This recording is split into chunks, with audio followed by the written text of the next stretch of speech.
Antes de ingressar na política, ele atuou por mais de 20 anos como guarda municipal. Aí na reta final, um deles falou assim, ó, põe seu nome também lá, que tem uma galera falando que quer votar em você. Eu falei, ó, mas nem eu vou votar em mim. Então, Você não acha que fica muito homogêneo? Não fica... Você acha que dá... Menos partidos, você não acha que fica todo mundo com a mesma cara?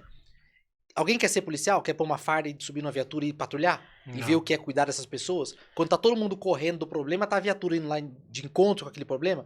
Qual é a lei ou o projeto de sua autoria que você achou que foi mais impactante pro povo de Atibaia? E hoje em dia já é reconhecido por todos os países e por ciência, né, através de pesquisa, que o animal sente dor, ele tem emoções. O que você diz do prefeito de Sorocaba, como ele tá usando as redes sociais? Resumindo, a gente pegou várias quadrilhas de furto de veículo. 2017 para 2018, Atibaia se tornou a segunda cidade mais segura do Tá país. difícil, Redes sociais, vídeos, publicações, viralizando, piora?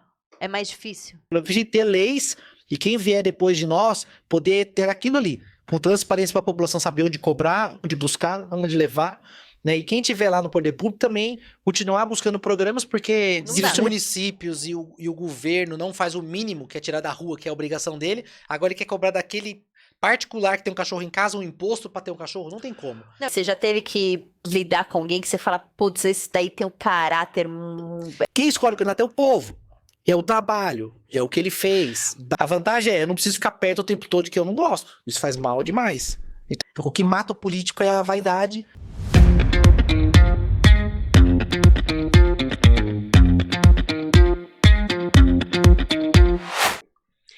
Olá, seja bem-vindo a mais um episódio de Negócios, Resenha e Verdades, o podcast para você que já é empreendedor e vem aqui para chorar com a gente sobre todas as histórias de empreendedorismo que a gente conta, às vezes dá risada também, ou para você que ainda quer empreender e vem aqui tirar umas dicas. Fica até o final porque, olha, tem muita coisa legal, sempre tem muita dica boa. E hoje aqui ao meu lado, a nossa máquina de vendas, o nosso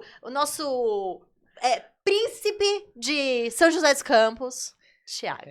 Tudo bem, minha amiga? Boa noite, pessoal. Tudo Bom dia, todo mundo bom? que tá aí assistindo, não sei que horas que estão assistindo. Ô, Ná, você devia ter me falado que era um cara bem importante que vinha hoje. Eu avisei. Porque aí eu não ia atrasar, né? Então, cara? eu avisei, gente, eu avisei. Poxa. Peraí que tem gente que tá atrapalhando aqui o podcast, a gente vai a tirar nossa ele da produção sala, gente. A tá nossa produção tá colocando- ruim. O episódio de hoje tá gravado, mas a gente tá transmitindo no dia ao vivo no Instagram. Aí a nossa produção tá atrapalhando um pouco, mas isso faz parte. Vamos pros recadinhos pra gente começar logo, né? Porque você já atrasou, né? Isso aí, Pra depois você fazer a super apresentação, que hoje o convidado é fera demais. topzera hoje. A gente venceu na vida quando a gente consegue trazer uma pessoa desse nível acho aqui também. no A gente podcast. fala, Pelo amor nossa, de Deus. É o Quem NRV no alto. Então vamos pros Quem é? recadinhos. Quem ainda não se inscreveu no nosso canal do YouTube, vai lá, se inscreva, indica o pessoal pra se inscrever. A Natália faz um pix de R$1, tá? Então é só falar lá Isso que não viu é aqui. promessa política, gente. eu E não o faço. Instagram tá demais, a Natália tá fazendo vários cortes, tem vários cortes legais, assim, a gente tá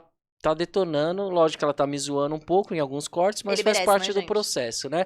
Agora vamos para as apresentações? Vamos, gente. Hoje a gente trouxe uma pessoa aqui que eu vou ler, claro, porque eu nunca consigo decorar, né, a apresentação do convidado.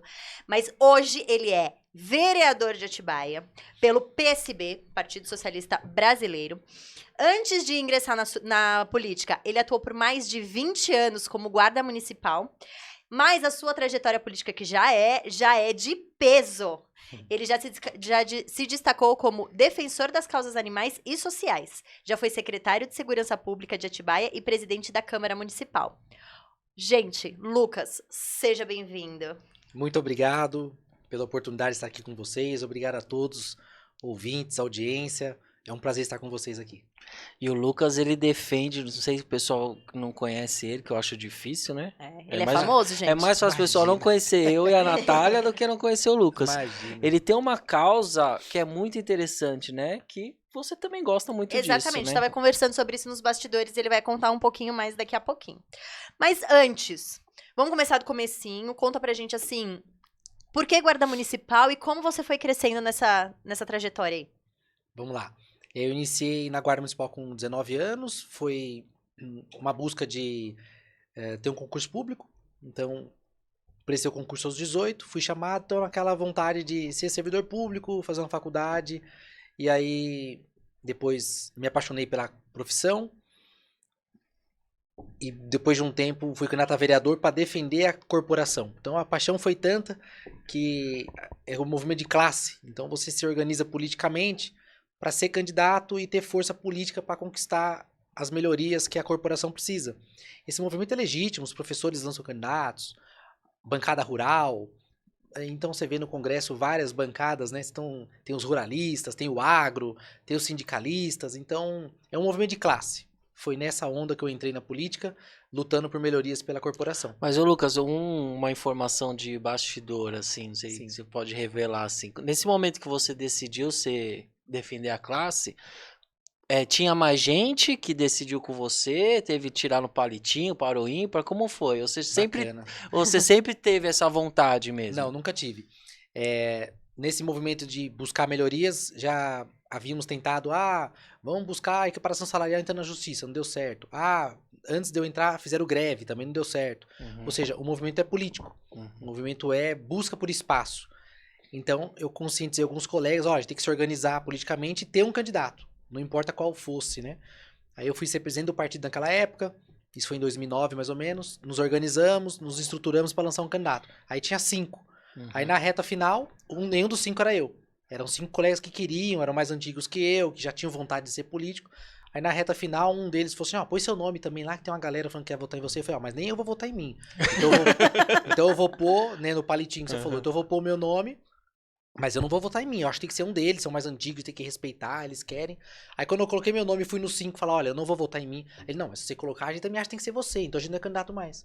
Aí acabei sendo o único candidato. Foi por escolha interna, falar, não, você, tem que ser mesmo. Aí veio um por um falar comigo, olha, então eu também acho que tem que ser você.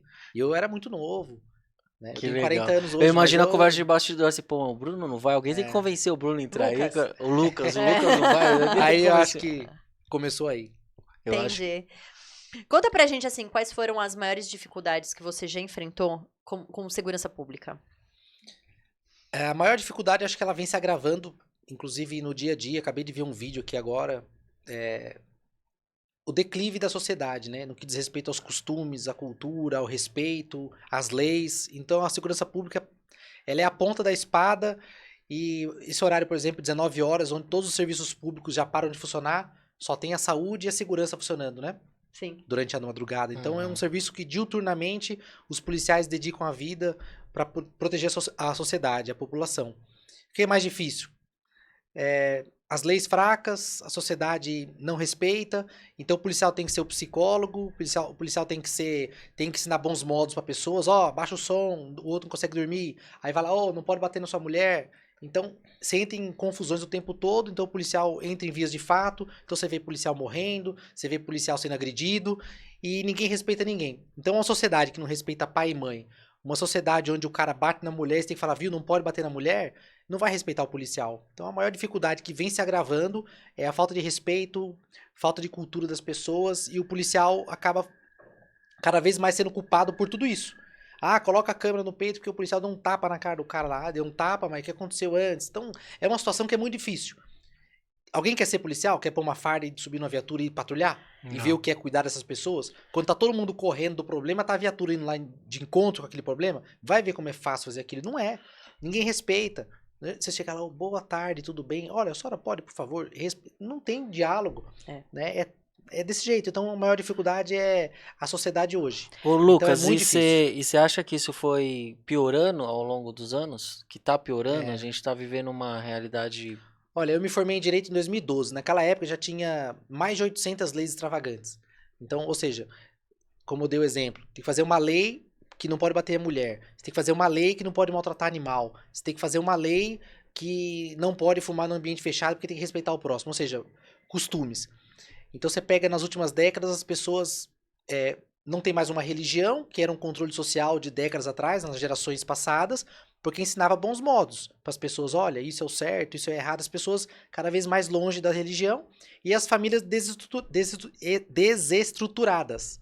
Ou seja, pai, mãe, e uma sociedade onde não tem muita expectativa de avançar. Então, família desestruturada. Opa, tá enroscando aqui. Calma, é muita pressão, né? Eu tenho Então, isso uma... veio estar gravando por conta disso. Entendi. Porque eu acho que o controle social tá em falta, aí quando falta o controle social tem que vir leis. E as leis nem sempre são suficientes. Então, Entendi. o controle social caiu, igreja, família, declive, e aí vem as leis também não estão dando conta. Não, e não Então, dá vem se- conta, né? vem se Muita agravando. coisa, não Não. dá conta. Em outros países não existe isso, não tem que fazer lei para ensinar o que é certo. Né? Isso tá na cultura, tá na Sim. educação do povo, né? Verdade. Que não tem nada a ver com com o intelecto. Aqui a Mas gente tem que aqui fazer, tá difícil. tem que criar uma lei pra falar o óbvio, Tá né? difícil, Redes sociais, vídeos, publicações, viralizando, piora? É mais difícil pra saúde pública? Tipo, todo acho mundo que com o isso- celularzinho na mão, vendo É. o assassinato ali, botando em rede nacional. Eu acho que tá piorando tudo, né? Porque a rede social tá comendo a cabeça das pessoas, né? Hoje, no Tá. Brasil é muito assim também, né? Então é algo muito bom, é importante, a comunicação chega, mas ao mesmo tempo consumiu de uma forma não tão boa para as pessoas. Sem saber o que tá acontecendo, faz um vídeo, recorta o vídeo, mancha uma imagem da pessoa sem saber, edita, pegou o final da história, enfim, tem o lado bom e o lado ruim. E tá Exatamente. difícil. A internet tem um lado bom e um lado ruim, né? É. Atinge, replica muito fácil a informação, mas tanto informação boa como ruim também, né? É. Então é difícil. Fora o fake, né? E nós não estamos falando de regulação de rede, né? Mas também numa sociedade onde cada um fala o que quer, ataca o que quer, faz montagem. E a inteligência artificial agora? Que sai a voz. É A uma voz, loucura isso. o rosto, Eu tô mexendo a vendo- boca. Eu tô vendo aí imagens aí e a pessoa, não era eu que tava falando. Tá, tô... onde nós E vamos não parar? dá mais pra saber o que é e o que não é, né? Onde nós vamos parar, né? Qual é a lei ou o projeto de sua autoria que você achou que foi mais impactante pro povo de Atibaia? Olha, Ou em teve geral, alguns né? momentos, né? Quando eu estava como secretário de Segurança Pública e vereador naquele momento, leis de perturbação do sossego, era algo que aos finais de semana, e isso acontece em todos os lugares, inclusive em São Paulo, a pessoa não consegue dormir, chega em casa, é som alto, é barulho, então a gente fez uma lei de perturbação do sossego. Aí fiscalização, fica em cima, nos bairros, 80% a 90% das ligações na polícia, na guarda civil de final de semana é isso, é perturbação do sossego e violência doméstica. Então, a gente fez uma lei de perturbação do sossego. E isso era muito grande na nossa cidade. Muito. Assim, todos os bairros reclamando. Então, tem bairros que é muito forte, tem bairro onde tem um vizinho que enche. Então, tinha que ter uma lei eficaz. E naquele momento foi esse. E nesse mandato agora, como eu tô agora, terceira vez como vereador, eu tô focando na causa animal, porque eu fui também buscar as leis do município e a gente não consegue ter o mínimo de lei para poder buscar recurso em outros ministérios, federal, estadual, e nem para poder atender a demanda. Né? Então, eu vou focar agora, e apresentei um estatuto essa semana, que é o Estatuto da Causa Animal, que ali prevê o mínimo que uma cidade precisa ter para poder dar aos animais o direito, a atenção e o respeito que eles merecem. Sem esse mínimo, um arcabouço ali, um Estatuto da Causa Animal, você não consegue atender. E o animal, assim como nós, tem o direito de não sofrer. Tem o direito de não passar fome. Tem o direito de não passar sede. Tem o direito de não passar estresse, ser maltratado. E, infelizmente, a gente não tem leis que... O mercado isso. pet, ele cresceu muito, né? Isso já é Sim, um sim. estudo já confirmado que ele Sim. cresceu. E pet, animais em todo, Sim, assim. sim. Só que as cidades, elas não se prepararam para isso, né? Exatamente. São José dos Campos, assim, acho que tem um hospital para atender veterinário, assim, gratuito, senão é só clínica particular. Atibaia, eu não sei, não conheço tem. muito. Então, só que é um mercado que cresce, só que a cidade não tá se preparando para isso, né? Tanto os domésticos quanto os animais de rua, gatos de rua, e nem estamos falando de fauna, de flora, de meio ambiente, animal silvestre ainda. Estamos falando só dos domésticos, né? Então, aí você volta lá na Idade Antiga, Idade Moderna, como que eles tratavam os animais. Né? Então você vê que a cultura das pessoas já era o sacrifício, o animal servia para satisfação das pessoas. Estou falando da Idade Média. Né? O que o animal era? Ele era tratado dessa forma. E hoje em dia já é reconhecido por todos os países e por ciência, né, através de pesquisa, que o animal sente dor, ele tem emoções, né, e nós não estamos equiparando ele ao ser humano, porque o ser humano sim tem um sistema que protege ele muito mais complexo, uma Constituição Federal que tem direito a tudo. O animal só precisa de respeito e do mínimo de atenção e de não sofrer. Então precisou comprovar isso através da ciência, que o animal sofre dessa forma, e ele sente isso. Então, o que a gente precisa agora é enfiar isso na cabeça das pessoas, mudar essa cultura de antigo que o animal é coisa. É. O animal não é coisa, não é algo, né? É um ser vivo que merece respeito, atenção e carinho. E a gente precisa agora, através de leis novamente, mostrar para a sociedade, olha, respeite, tem que ter um hospital para atender urgência, emergência, família de baixa renda. Se for atropelado um cachorro aqui agora, você não tem onde levar. Aqui em São Paulo ainda tem alguns hospitais, mas muitos municípios, 90, mais, não tem onde levar. E a pessoa não tem como levar porque tem que pagar. Não tem É recurso caro. pra pagar, Não tem. exatamente. Cara, aí o animal fica sofrendo, não pode. Se você tirar ele da rua, debaixo da chuva, igual tá tendo agora, vai levar pra onde? Não tem um abrigo. Aí você resgata da rua e você tem que pagar um abrigo e levar pra sua casa. E muitas vezes um animal adulto é difícil de se adaptar com os seus filhos, com os seus cachorros. Fica na rua do mesmo jeito. Depois castração, vacina, né? Ninguém fala de vacina de raiva mais, mas tem as doenças que os animais de rua acabam sofrendo. Parece que esqueceram, né? E dessas incentivar a coisas, adoção. né? E sabe que esse ciclo, se ele funcionar, sabe o que acontece? Igual a Holanda anunciou agora, que acabou com os animais de rua. Mais animal de rua. Aí você vai ver qual foi a solução mágica, tiraram da rua, cuidaram, levaram para um abrigo, castraram, né? Faz a castração, que Pra também é questão de saúde, e proliferar incentivar a adoção. Incentiva em feiras de adoção, sempre tem alguém querendo adotar, bate aquela conexão, eu gostei daquele cachorrinho, vou levar, é meu, só que não tem quem faça isso. Isso é o mínimo, cara, não é muito. O animal não precisa de muito, ele só precisa de carinho e de atenção. E o poder público, o ser humano, não cuida nem dele, né? E por que você enveredou por essa causa animal? Olha, eu sempre gostei, eu fico buscando na minha cabeça o porquê eu quis fazer isso, né? Então eu lembro, poxa, eu lá com 15 anos fiz um resgate desse com alguns amigos de escola, a gente tava numa avenida da cidade, um animal foi atropelado, colocamos ele em cima de uma tábua e levamos num veterinário. Chegamos no veterinário particular, tudo moleque. Não pode atender, aí ficou aquela confusão, porque quem que vai o CPF aqui pra poder pagar a conta, né? Basicamente isso. Acabaram, o mais velho nosso, acho que tinha 16 anos, foi ele que deu o nome lá. Ficou com aquela dívida, né? Porque conseguimos salvar o cachorrinho, resgatou, cuidou lá, e aí depois a gente nem sei como é que a gente pagou aquela conta. Foi ali. Então sempre tivemos essa vontade de ajudar, né? Não viramos as costas. Depois, a minha esposa já avançando um pouco, casado, então gosta de animais, a gente sempre faz aquele protetor independente, né? Tira um da rua, cuida, dá ração, incentiva a adoção, adota.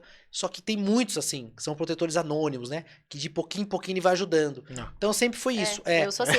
É. Eu, inclusive. A Natália Tem uma ração, vou voltar, aquele cachorro tá sofrendo, vai lá dar uma comidinha, dar uma água. Então é um protetor independente. Tem muitas pessoas assim. Tem. Só que não dá conta. não é o suficiente. conta. Não é o suficiente. A Então, Natália tem 45 Não, cães. mentira, eu tenho 9 só agora, gente. É. Eu aí doei a alguns. aproveitando, Natália, a rede social é boa? É boa. Sabe por quê? Teve um dia que eu peguei uma cachorrinha com uns 8 filhotes. E aí levei pra casa. Falei, agora eu vou fazer o quê com 8 filhotes? Aí postei no Facebook. Aí viralizou, e em uma semana estavam todos adotados, felizes naquela casa. Um eu trouxe aqui pra São Paulo. Foi lindo a adoção. Adotaram até a mãezinha. Você vê como que é difícil adotar um cachorro adulto, mas Mais não é velho, impossível. Então a rede social ajuda. Aí dali que eu comecei, se desse jeito dá pra resgatar. Eu resgato um por vez, uma ninhada, resgato um, publico na rede, e aí alguém me ajuda a cuidar, e ajuda a divulgar pra ter adoção, aí depois eu resgato o outro. E assim eu venho fazendo. Legal, Entendi. E agora eu acho que isso não pode ficar só nisso, né? Agora, como vereador, eu tenho que implantar as políticas públicas para o município fazer a parte dele. Políticas públicas eficientes para o município e fazer o mínimo, que é a obrigação do município. Né? É obrigação, só que ainda não forçaram, né? Não é uma obrigação como o ser humano tem direito a uma santa casa. Mas está na resolução da ONU. O Brasil é signatário da ONU, que tem que respeitar os animais, que tem que ter o mínimo, mas ninguém respeita. O Ministério do Meio Ambiente tem recurso. Então, se você fizer projeto no município, programas sociais, para tirar o animal da rua, eles enviam ração para protetor independente que não tem recurso, só que tem que ter um cadastro na prefeitura, quantos animais você tem, faz o RGA, que eles falam com o registro do animal, e o Ministério do Meio Ambiente, né, através do Departamento de Proteção e Bem-Estar Animal, envia para o município ração para aqueles protetores de baixa renda. Então tem forma do município buscar recurso, E mas talvez também não vai. isso também nem é divulgado às vezes, né? Eu fui acho pesquisar que isso, eu também não sabia. Então. Tá rolando um boato aí, há algumas semanas aí, talvez uns meses, que vai ter um registro obrigatório de animais e que vai ser cobrado imposto em cima dos Eu animais. já vi isso também, né? Tem um boato, projeto, lenda, eu tem vi um isso no projeto. Congresso rolando. Não tem como prosperar isso, né? Não Se dá, os né? municípios e o governo não faz o mínimo, que é tirar da rua, que é a obrigação dele, agora ele quer cobrar daquele particular que tem um cachorro em casa, um imposto pra ter um cachorro, não tem como. Não, e a gente Né? que é protetora, Eu acho que não é protetora momento. independente, eu vou ter que Isso é pagar pra uma, nós. isso é uma ideia que na Europa funciona. Mas na Europa já avançou. Eles conseguiram tirar os da rua e já esgotar a questão de animais de rua. Aí que nem fez o mínimo, aí você quer cobrar de quem não dá. Aí É, não Ô, dá. dá. ô, Lucas, Nesse você que momento tá, não é possível. É. você que tá nessa causa, e existe ainda canil público? Olha, eu não conheço muitos, não. Aqui em São Paulo tinha um na Zona Norte, que eu Tinha morei um, ali na Zona ainda Norte. tem, parece. Ainda tem, É. né? São poucos, acho que nem que consiga atender a demanda, né? Na minha cidade não tem, né? Onde eu moro. E, enfim, tem lá uma zoonose, mas assim, é aquém do que precisa, né? É. Sim, Destruído, sim. sem estrutura. Então tem que ter ali muito empenho pra gente conseguir mudar aquela realidade. A gente já foi fazendo várias perguntas sobre lei, projeto e tudo mais. Eu queria que você contasse um pouquinho da trajetória política, então. Você só falou que chegou na política, e depois conta cada passinho que você passou. Certo. Eu fui eleito vereador em 2012, naquele movimento de classe, onde eu acabei sendo escolhido para ser candidato. A primeira bandeira foi a segurança pública, que é o movimento que a gente fez forte. Implantamos um plano de carreira para o guarda poder ter condições de trabalhar melhor, ter ali qualidade de vida, para poder prestar um bom serviço para a população. Então esse foi o primeiro movimento. Fizemos em um ano um plano de carreira, o que é difícil nos municípios, porque sempre falta recurso, não tem condições. Quem é dos municípios sabe. O professor briga por plano de carreira, saúde briga, e a gente conseguiu fazer o movimento correto. E de fato a política era o caminho, porque precisava eleger um vereador para lutar pela classe. E eu, eleito vereador guarda municipal, consegui fazer um plano de carreira para a guarda municipal. O primeiro mandato foi isso. No segundo mandato fui reeleito, aí virei secretário de segurança pública. Aí implantamos aquilo que a gente falava, ó, tendo plano de carreira, tendo estrutura, nós vamos prestar um bom serviço. Aí fizemos um bom serviço, implantamos a muralha digital na cidade, eu como secretário, busquei municípios que eram já referência em segurança, o que eles fizeram, a gente não precisa inventar a roda, né? Só ver onde já deu certo, adaptar, aprimorar para o seu município e fazer. Então a gente viu municípios que tinham boas práticas e políticas públicas na segurança e começamos a implantar no nosso, que é basicamente um tripé, né? Integração das forças de segurança, integração com a sociedade, que a comunidade conhece sua rotina e os problemas do bairro.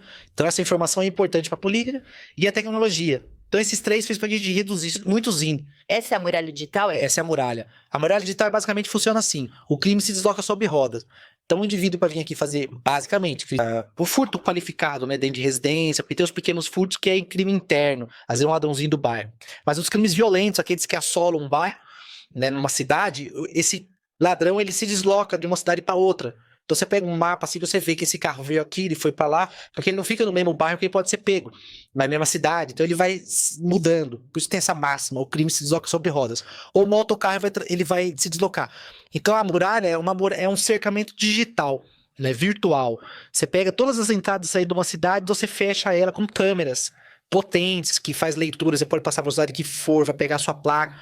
E mais do que isso, ela não só lê a placa, ela tem software é um software violento, onde faz, a gente não pode dar todas as dicas do que faz, porque senão é gato e rato. Mas é uma câmera que só lê placa. Então eu vou dar um exemplo. Um veículo entrou na cidade, ele pela primeira vez, é um movimento atípico, porque ele nunca entrou na cidade. Então esse software já começa a fazer filtros de veículo. Diferente de você, que todos os dias passa pela cidade. Quando você passa por essas câmeras, movimento padrão, essa câmera não dá alerta. Se entrar 3, 4 veículos por um comboio de movimento atípico, então tudo são crimes que podem estar acontecendo, e aí tem uma variedade de crime. Pode ser roubo a banco, pode ser 2 veículos, tipo roubo a residência, pode ser roubo a comércio. Fora isso, a sociabilidade, comportamento atípico. Então, o software da muralha digital, ele faz muita coisa que a gente nem imagina, que humanamente seria impossível fazer. Não tem como. Acabou de ter um roubo, qual o carro que foi? Então, como você vai saber? 20, 50, 60 mil carros tentando sair de uma cidade. Então ele começa a fazer filtros. Ah, eu sei que era assim, eu sei que era assado. Ele separa, depois ele pega quem entrou por comboio, porque nunca vem sozinho. É bacana demais. Resumindo, a gente pegou várias quadrilhas de furto de veículo. De 2017 para 2018, Atibaia se tornou a segunda cidade mais segura do país. Mais segura. Você que foi no seu mandato e implantou a muralha digital. É. Mas já existe alguma conversa sobre utilização de inteligência artificial, tipo de segurança pública? Olha, eu acredito que nos próximos anos tudo vai ser já com isso. Então, na minha época eram algumas câmeras avançadas, hoje praticamente todas já estão fazendo inteligência artificial para leitura de rosto, de face, então indivíduo procurado. E assim, a tecnologia vai avançando tanto, e conforme vai avançando, vai barateando, vai ficando mais acessível para todos. Eu acredito que daqui a alguns anos, câmeras na porta das residências já vai ter isso. Linkada com a polícia e trocando informação, que é o que a gente fala de integração, comunidade com polícia, lá tem informação. Não só falando, como câmeras, por exemplo, na porta da casa. Esse carro passou aqui, aquele indivíduo passou ali. E isso tudo linkado com sistemas do governo que vai pegar indivíduo procurado, indivíduo suspeito.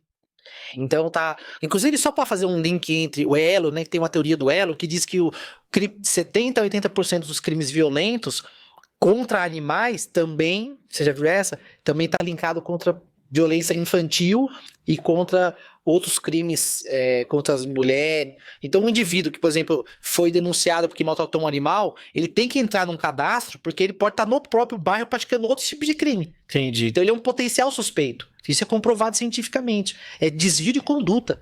Né? E mesmo assim não tem lei suficiente que consiga prender um mal Mostrado, senão ele evitaria outros crimes. Exato. Talvez não. Não só nem no tratamento dos animais, seria que trata meio como coisa ainda.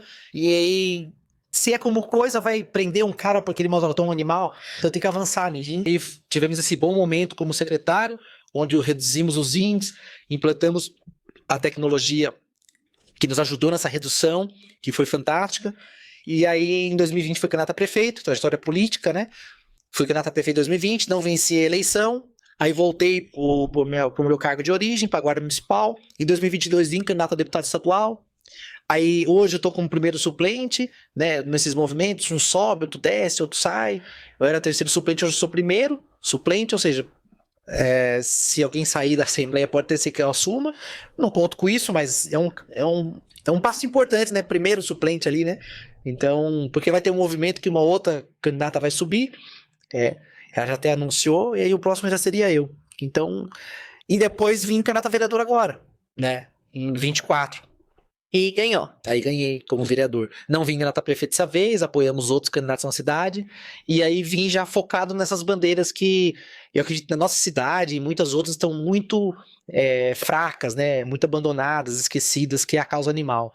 Então, como protetor independente, como muitos outros, eu falei, não, agora nós temos que fazer mais, né? Nós temos que fazer leis agora e obrigar o município que tem um imposto, que recebe recursos, que tem o governo federal que pode enviar recursos, que tem programas lá para enviar castração, vacina, ração, tudo, os insumos, né? Para manter uma coordenadoria de bem-estar animal na cidade, para tirar da rua, para cuidar dele. Pô, vamos buscar dinheiro fora. 60% dos impostos de tudo que a gente paga vai para a União, 25% vai para o Estado. Os municípios ficam com a menor fatia. Então, você tem que buscar esse dinheiro como? Através de programas e de projetos. Então, o município tem que fazer as leis. Então, por mais que seja rápido o mandato de 4 anos, eu vou focar para nesse período a gente entregar para o município, porque a política é transitória, eu não faço dela profissão, mas quando eu sair, eu preciso ter leis e quem vier depois de nós poder ter aquilo ali, com transparência para a população saber onde cobrar, onde buscar, onde levar. Né? E quem estiver lá no poder público também continuar buscando programas, porque dificilmente não vamos conseguir mudar o Pacto Federativo. Continua concentrando recursos e poder e finanças lá no governo federal. Então, quando eu sair, a coordenadoria estruturada com leis continua buscando esses recursos, né? Fazendo o cadastro, que é obrigatório. Tem uma série de requisitos. Incentivar isso também, né? Ô Lucas, Então, hoje terminei aí a trajetória, tá? você agora nesse seu terceiro mandato, você tá nessa causa, né? E Precisamente. você teve alguma experiência com isso, igual você contou lá, porque escolheu e tal, mas como que é o Lucas com a população? Antes de você se reeleger, você escutou muito algum pessoal da população pedindo isso pra você? Ajuda a isso ou não? Muitas pessoas, os eleitores, as pessoas que acreditam, que acompanham essa trajetória, então eu falei, não pode. Eu sentia em algumas pessoas que parecia que eu tava abandonando elas. Não, você não pode fazer isso com a gente. Você tem que ser candidato, alguma coisa tem que ser. Porque eu não ia vir prefeito. Eu já fui, já tinha outros candidatos. Falei, não, tem gente aí pra ser, deixa eles serem. Não, alguma coisa tem que vir. Falava assim, então vem vereador então. Eu falei, não, tá bom. Não queria. Aí era muita gente que vinha. Aí falei, na última hora, os grupos políticos nem precisava falar, né? Queria que fosse candidato a alguma coisa. Aí registrei. Mas eu achava que eu nem fosse ganhar, né? Porque eu tava meio fora da política, tava cuidando da minha família, cuidando dos meus projetinhos, né? Que eu toco, que eu gosto, independente de político, continuo fazendo, tem outros projetos sociais que a gente realiza. E acabei vindo, porque a população pede mesmo. Uma eleição muito difícil, eleição de vereador, e são 11 cadeiras, né? Tem mais de 300 e poucos candidatos, eu fiquei em 8º. Legal. Eu vejo nas suas redes sociais que você chama a população, ó, vem cá, conta o problema. Isso já faz parte da sua rotina, já como Porque eu tenho isso na minha cabeça, né? A população conhece os problemas e a rotina do bairro. E esse vínculo com a comunidade é o que faz o poder público errar menos e tomar as melhores decisões. Então você tem que ouvir.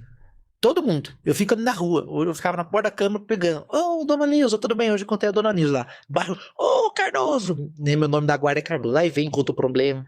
Então você vai compilando essas informações e vendo, é assimilar, tá ruim.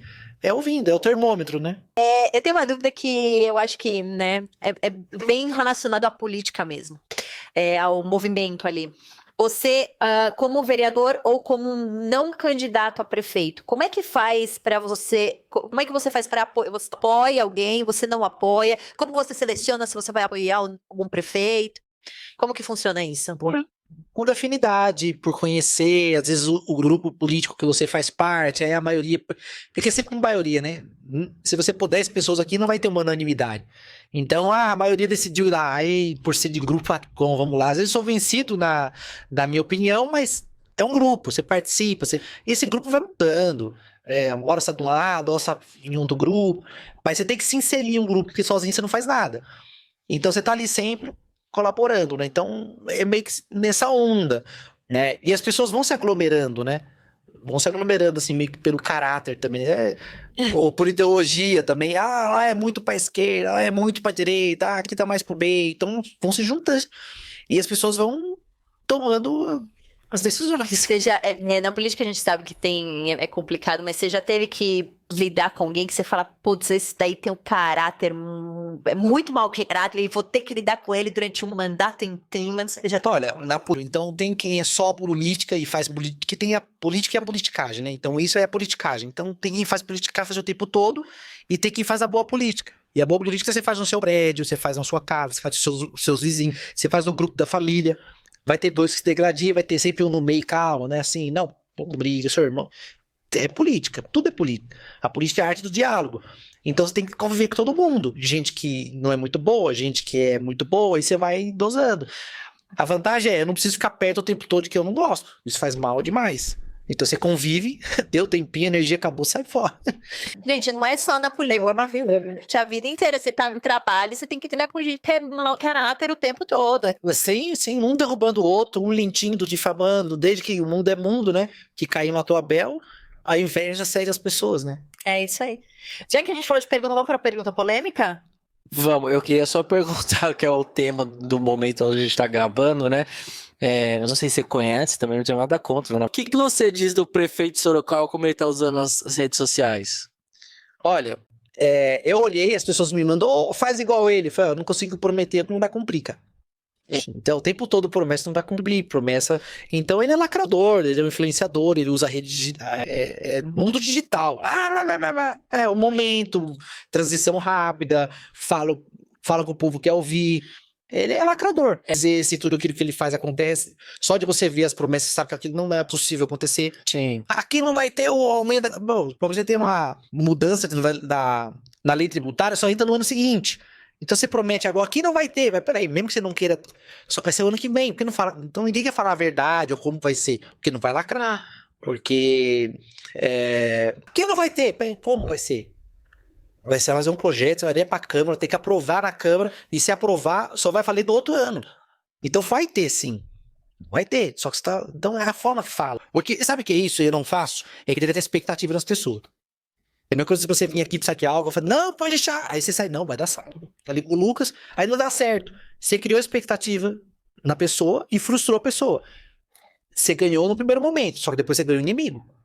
Porque esse cara vai te odiar. Não é? E assim, não tá errado. Porque você saiu crente e eu te fiz ficar crente que ela certo. Sim. Não deu certo. Então eu não linko com desse jeito. Tem coisa que dá pra você fazer, quer rasgar um papel que rasga, né? Vai lacrar na internet, quem tá rasgando? Vai falar. Prometer demais assim também e tá brincando com a... É que realmente isso reflete nos outros municípios, por isso que porque é aquilo que você fala, faz igual ele e tal, mas também você tem o outro lado, fala, pô, mas Sorocaba é assim, porque ele não faz isso aqui em Atibaia? Dá pra aproveitar muitas coisas, mas eu acho que não dá, alguns bons vídeos que eu vi, isso aqui não dá pra prometer desse jeito. Isso aí é criar expectativa, isso aí é... Eu não vou falar que tá mentindo, mas você tá jogando, você quer Ibope, você tá querendo Ibope. Aí você tá brincando, e não fala, né? Dá pra fazer outras coisas, dá pra aproveitar. Já que é pra lacrar, já que é pra divulgar, fazer videozinho, né? O jeitão dele ali é legal, dinâmico, espontâneo, rápido, que a internet é rápida. Tudo é muito rápido hoje em dia, então tem muitas ideias boas pra você criar, e você vê que muitos coisas já estão fazendo isso. Criando conteúdo, e muito rápido isso. Mas não dá pra sair prometendo. Então o que eu acho é inteligente, é um cara bom, rápido, pegou o fio da meada, mas o conteúdo de muitos vídeos eu não faria nunca. Dá mentir de ser. Algumas coisas eu acho que ficou exagerado também, né? Mas é um cara. Vamos pra pergunta polêmica. Pergunta polêmica, galera.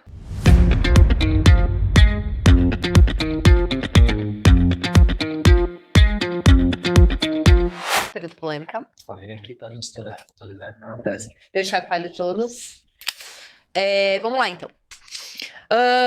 Essa é uma pergunta também que eu acho que muita gente tem essa dúvida. Você, em 2020, você mencionou a possibilidade de migrar para o Podemos, mudar de partido. O que motivou isso para você? E como é que você responde às críticas de possíveis interesses políticos por trás dessa mudança? Eu estava em 2020 construindo um grupo no Partido Progressista, no PP. Eu já estava ali no PP. Ia migrar para o PP e ser candidato pelo PP. E o Marinui, que foi meu vice, ele era presidente do Podemos. E a gente começou a construir os dois grupos juntos. O fato é, a regra eleitoral vai mudando todas as vezes. Então, agora 2024 foi uma regra, 2020 foi outra. Naquele momento eu entendi, Mário, nós não vamos conseguir montar dois partidos, nós temos que montar um só. Porque nós vamos conseguir fazer quociente eleitoral para eleger vereador e nós vamos ficar fraco. A minha leitura era essa. Tinha gente que dizia, não, vamos montar 3, porque na sobra, que primeiro é regra 110, depois era regras eleitorais, vai fazer mais. Que você dividia por 2, põe 1, depois divide por 2. Eu falei, não, partido forte. Né? Mesmo dividindo por 2 o quociente, quem tiver uma chapa mais forte faz 2. Deu certo. A gente acabou fazendo 2. Resumindo, eu fui pro Podemos por estratégia, que o Mário me contou assim, Luca, porque aquela, eu não tinha vaidade. Eu sou presidente do PP, ele é presidente do Podemos. Aí vem pro meu partido. Eu falei, não, eu vou, não tem problema. E vem você pro meu, o convite também era válido. Então vem você pro PP, o PP também é bom. Não, já tem compromisso com o Podemos. E aí ele não podia sair do Podemos, porque a gente tinha compromisso com o Podemos. E aí eu cheguei no PP, onde eu tinha conversado, falei, olha, a realidade aqui é essa, a gente ficar montando 2, nós vamos se ferrar, ninguém vai fazer vereador, não vamos fazer o quociente. O que é melhor lá? É melhor a gente juntar e o Mário não pode sair do Podemos. Aí, com quem eu tinha conversado, as lideranças do PP, falou, não, faz o que é melhor lá. Se não vai dar, aí fui pro PP. Aí, nisso, o Mário falou, já que você veio pro PP, você abriu mão veio com Podemos e abriu mão do PP, então, se você quiser ser candidato a prefeito, eu te apoio, eu vou ser seu vice. Porque ele também era candidato a prefeito, tinha vários pré-candidatos. Aí, ele me convidou para ser candidato a prefeito com o apoio dele. Ele já tinha sido 2 vezes vice-prefeito, vereadores por outros mandatos, muito conhecido. Então, foi uma honra para mim, né? Ser candidato a prefeito com o apoio dele. Foi assim, não teve críticas, nada. Teve crítica e o povo tacar, né? O povo que não conhece, faz. Então, porque essa é uma dúvida, assim, a gente vê bastante político mudando de partido. Geralmente é estratégia de... E vai mudar de novo agora, porque esse ano vai ter muita fusão, federação e incorporação. Então vai ter de tudo. Então tá diminuindo. Vai ficar ali 2 na direita, 2 na esquerda, alguns no meio. Tá mudando. Porque a regra eleitoral mudou. Você não consegue mais lançar várias chapas. Agora tem essa regra 80-20, que quem faz mais voto entra. Não tá naquela que divide era mais ou menos assim.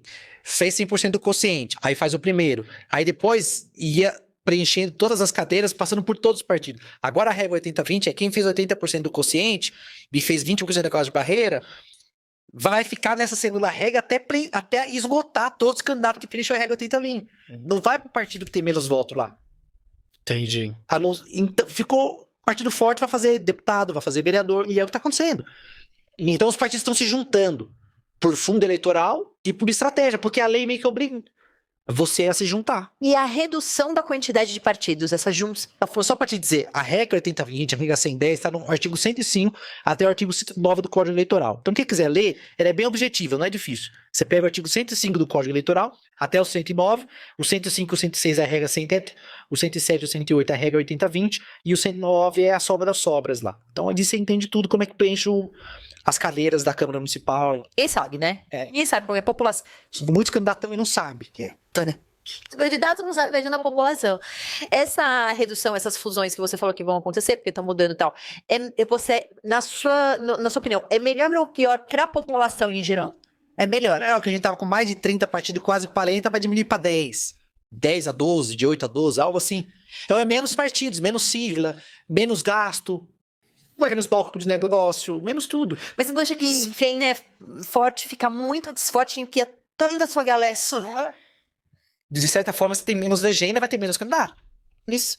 Porque você teria 10 partidos. Vamos pegar um município que tem, hoje, 20 vereadores. Você pode lançar 21 candidatos. 100% mais um. Então tem 10 partidos. Se todos lançar candidatos, você pode lançar 200 candidatos. 211. Agora você vai, em vez de 20 partidos, tiver só 5, você vai lançar só 50 candidatos. É menos candidato a vereador. A população vai ficar até melhor, né? Porque tanto candidato, Gente, né? então ela escolheu um grupo menor. Você não acha que fica muito homogêneo? Não fica. Você acha que dá. Com menos partidos, você não acha que fica todo mundo com a mesma cara? Tipo, Então, mas você pega nos Estados Unidos, basicamente tem dois. Mas como é anglicanos democratas? acho que funciona isso? Não funciona, não. Você vai ter a sua ala da esquerda pra quem gosta muito da esquerda, você vai ter a ala da direita pra quem gosta muito da direita, você vai ter 3, 4 ali, 5, mais no centro. Então, eu acho que é mais que a maioria tá no centro. A maioria das pessoas tá mais ali, eu não sou muito da nem muito. O Cristina tem um pouquinho de razão, tem um pouquinho de razão. Eu acho que ali tem boas ideias, acho que aqui também tem boas ideias. Pô, não dá pra aproveitar todo mundo? Você é aquele que dá. Pô, não dá pra parar de brigar? Esse é o centro. Aí do outro lado, não, quando que ele faz? Chuta caminhão no outro, aquele não aceita o que o outro fala, e esse não aceita o que o outro fala, e fica lá. Eu tô pra falar que a população nem entende esse negócio dos partidos ali, com quanto partido eles nem sabem. Acho que diminuir vai até facilitar a população entender isso. Não, ajuda. Ajuda, é porque é muita sigla, tá acontecendo isso, nunca aconteceu ainda. Pode ser que tenha, mas eu acredito, na minha análise, que vai ficar, não vai passar disso. Pelas regras eleitorais. Tá. Isso é um afunilamento que tá tendo. Então, eu não tenho mais uma coisa aqui pra gente conversar. A gente já tá conversando um pouquinho nos bastidores, mas eu vou aproveitar. Fala um pouquinho sobre o que você acha sobre cota. As cotas mínimas de gênero e de raça, né? Que tem dos partidos. O que você acha sobre isso? Olha, a minha opinião é: todo mundo pode ser candidato, só precisa ter cota.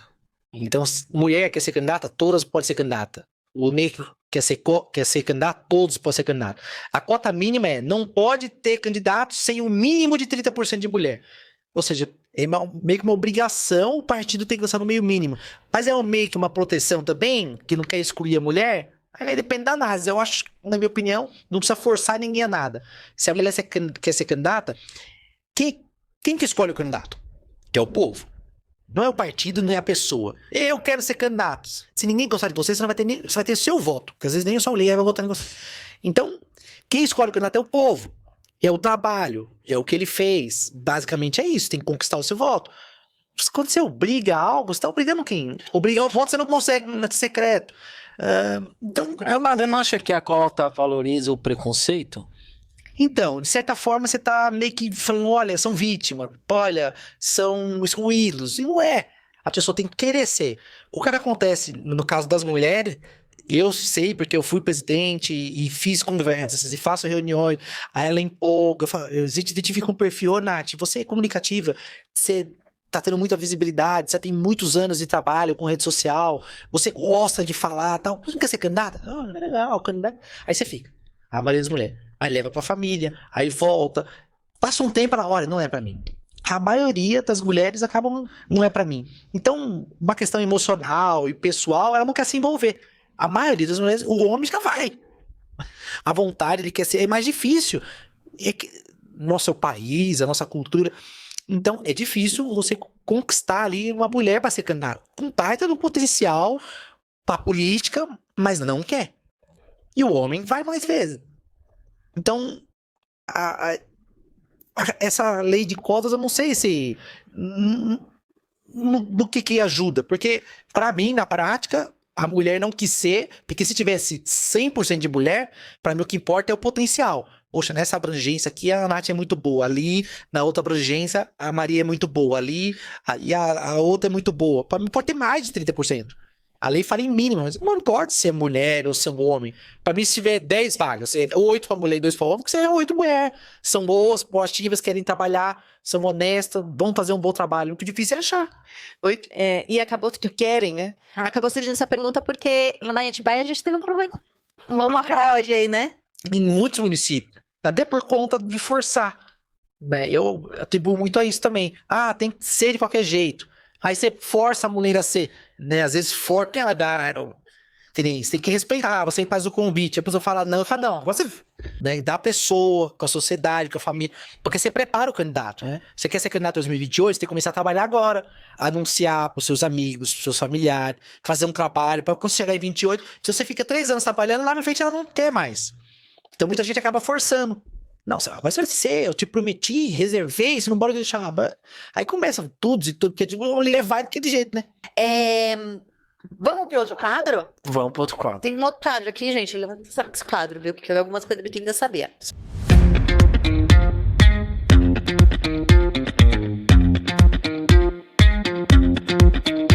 Se a posição não revelou, é ele, né?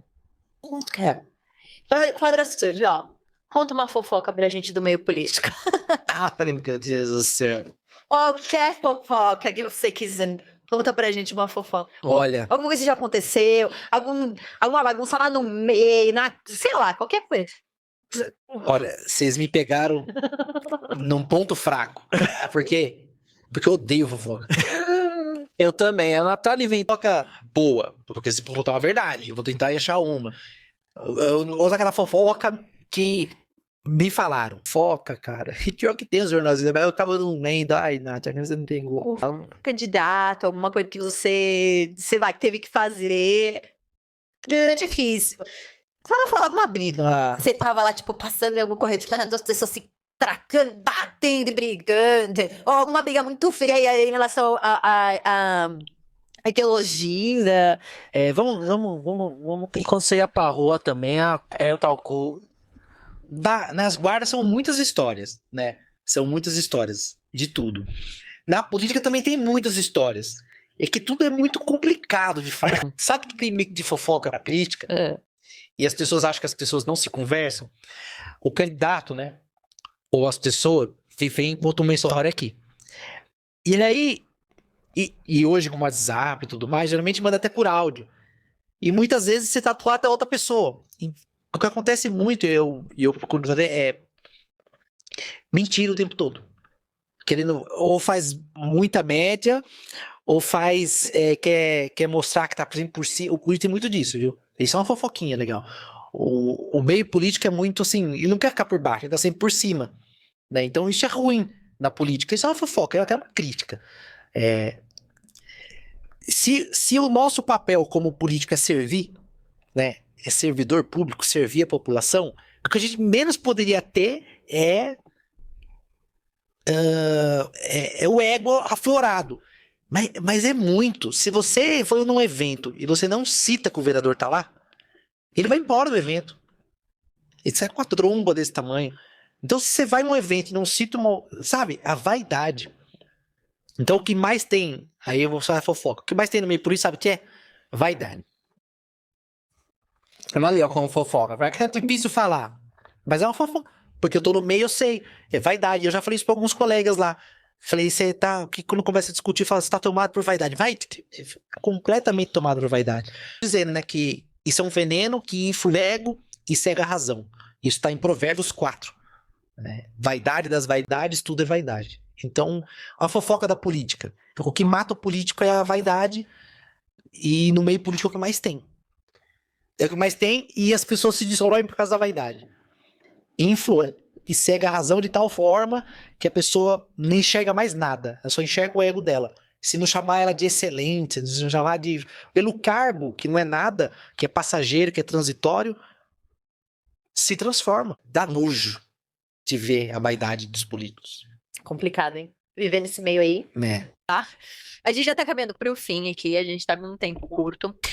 Mas eu queria que você falasse um pouquinho sobre as ações sociais que você tem. Então, você tem. Certo. Ele tem algumas aqui, mas eu acho que você vai saber melhor do que eu. Pit Stop Solidário, Lac Solidário, Fios de Amor. Conta um pouquinho pra gente. Vamos ver qual mais perto. Olha, perto do microfone, desculpa, amor. Olha, o Pit Stop Solidário surgiu na pandemia com aquela iniciativa de ajudar as pessoas. Então, é uma ideia rápida onde você faz um evento onde as pessoas passam de carro e fazem uma doação.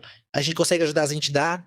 E esse é o milagre da partilha. O Pit Stop tiveram várias edições, fiz aqui em São Paulo, fiz com o Bruno Lima. Ele até me chamava de rei do Pit Stop, o Bruno. Ele me chamava assim, porque foi uma ideia bacana. Então a gente arrecadava ração, arrecadava alimentos, levava para as entidades. E é uma ideia que pega. Né? A gente fez em muitos municípios. E por que ele dá certo? Porque a solidariedade é contagiante. As pessoas querem ajudar, elas querem um estímulo para ajudar, elas querem ser provocadas. Então, ó, doa dessa forma. Se ela sentir credibilidade, ver que aquela destinação é correta, ela ajuda. E esse é o milagre da partilha, que eterniza no tempo todas as vezes que a gente pratica a solidariedade. Se você tiver 2 sacos de arroz e der um, não vai faltar para você e vai alimentar alguém. Que é o Mornazinho. Tinha lá 5, 6 mil pessoas. Muitos tinham 4, 5 peixes do ladinho aqui. E outros não tinham nada. Se quem tinha muito desse um para quem estava do lado, rapidamente todos se alimentaram e ainda sobrou. Esse é o milagre da partilha. E como a palavra de Deus é eterna, e ela eterniza no tempo, se a gente pegar aquela mensagem, porque dessa forma pode chover peixe e pão todos os dias, basta a gente dividir um pouco. Então o milagre de Deus não aconteceu uma vez só. Se você pegar aquela mensagem principal e falar, viu, seja solidário, ajude com um pouco, ninguém vai sentir fome. Então, essa é a palavra que eterniza no tempo. Que é o amor, né? O amor ao próximo. Pois bem, o Pit Stop Solidário deu muito certo por causa disso. Porque a solidariedade está no coração das pessoas. E é uma sementinha que foi plantada lá e que Jesus deixou. Basta que a gente desperte ela.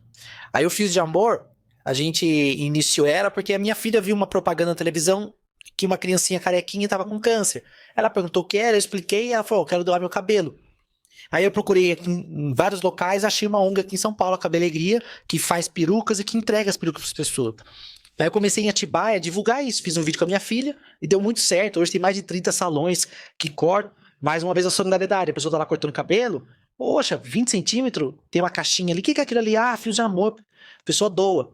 Ah, corta mais 2 dedinhos e doa o cabelo. É muitas mechas. Então a pessoa doa, confecciona a peruca e ajuda as crianças e mulheres acometidas pelo câncer.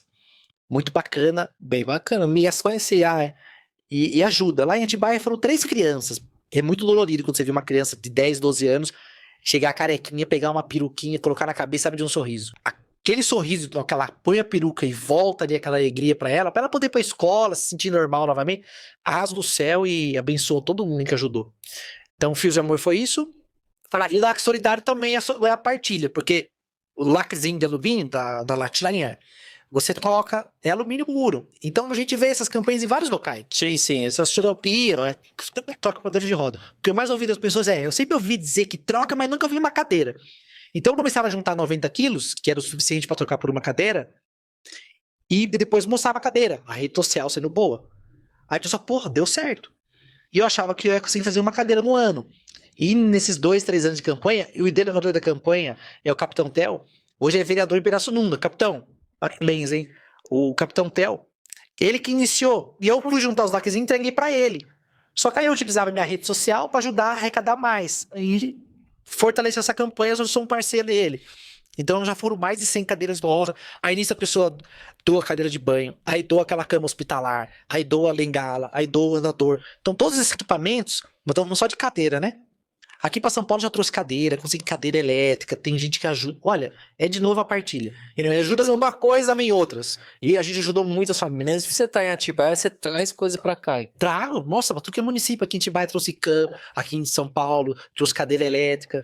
Recebo lacres de alumínio daqui, muito, Zona Norte, nossa, tudo que é lugar. Preciso enviar pro correio. Por isso que a rede social não tem fronteira, né? Ela é muito bacana. Eu recebo muito pelo correio. De Santa Catarina, de Minas, tudo que é lugar. Ver como a conexão da internet é importante. Isso é muito lacre. Muito lacre. E a gente vai ajudando quem precisa. E os relatos são incríveis, né? Chegar numa casa onde um senhorzinho tá deitado no colchão, porque a família não tem R$ 700 pra comprar uma cadeira. Aí ele fala, pô, tô 3 anos aqui, agora eu vou conseguir tomar um banho de sol.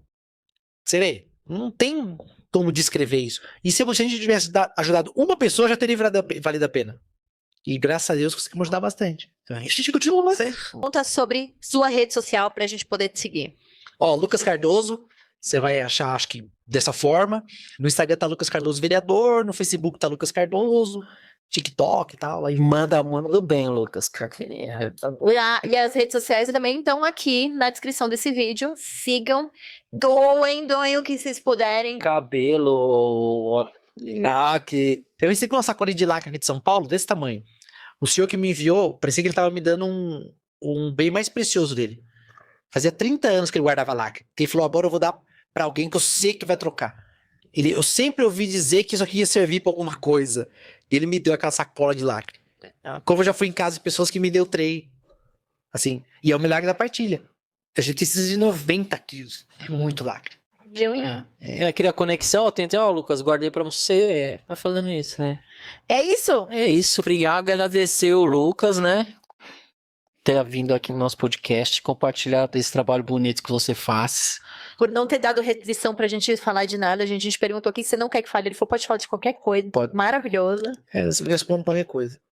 Quem tem a consciência limpa e o coração em paz, né? Tá. Parabéns pelo trabalho nas redes sociais, o que você faz com a população. Tenho certeza que a população de Atibaia ficou pedindo pra você se eleger por causa disso mesmo, por causa dessa essência que você transmite. Obrigado. Então, muito obrigado pelo seu... Deus abençoe você de sucesso, viu? Pra você. Deus abençoe. Estamos aqui e voltaremos na próxima quarta-feira. Até lá. Tchau!